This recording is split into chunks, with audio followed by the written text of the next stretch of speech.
Hi, Rick here, creator and all things at the Splendid Photography Explained Podcast, if I do say so myself. Thanks for joining me. I hope that you're well. In this video, what am I talking about? Well, episode 172 of the podcast is How to Take Better Photos, Part 1, 11 Things for You to Do. And at the end of each episode, I talk about what if I use a film camera. Now, there's 11 things I'm going to talk about in 11 episodes, starting with what are you trying to do with your photography, where do you want to get with it. Now, it doesn't matter if you're using a film camera or a digital camera, the intention behind taking photos, it's exactly the same, isn't it? You could say the same about the next one, composition, what you put in your photos, what you don't put in your photos. Again, it's exactly the same thing. How to take photos, how you approach taking photos is the same. It's just when you get into the settings that things change, well, quite a lot, because there's a lot more stuff in a digital camera than there is in a good old film camera. Not necessarily a good thing either. Camera gear, yep, same thing, isn't it? Camera settings, there you go, that's the big difference. Phone versus camera, big difference. Learn from your photos and other photographers. Same, isn't it? Image processing. You send them off somewhere else unless you got your own dark room, which I used to have back in the day, so why shouldn't you?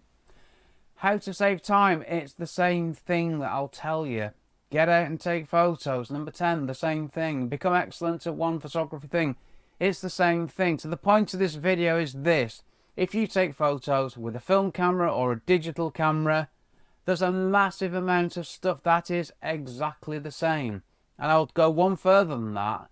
If you take photos with a film camera, you've got less options, you've got less margin for error, you've got less shots in a film over a memory card. So you've got to work to a higher standard, in my opinion. So taking photos with a film camera is a great way to learn photography because you've got to get it right. There's like I say, there's a lot less margin for error. So I know I don't use one myself, and I know I keep talking about doing it, but maybe one day I'll get back into the old film photography thing, but I'm not there yet. I've got too much else on in my life, I'm not going to lie to you. So check out episode 172 and the 11 episodes coming up over the next 22 weeks. Blimey, I don't know where that takes me to. Well, I could tell you actually. Should we work it out? Talk amongst yourself. Late June? It's the end of January now. I'm going to keep on talking about this until the end of June. How utterly splendid. So join me on this journey on the Photography Explained podcast at all good podcast providers and also the website photographyexplainedpodcast.com. With that, I will say thank you for watching. Take care. Stay safe. Cheers from me, Rick.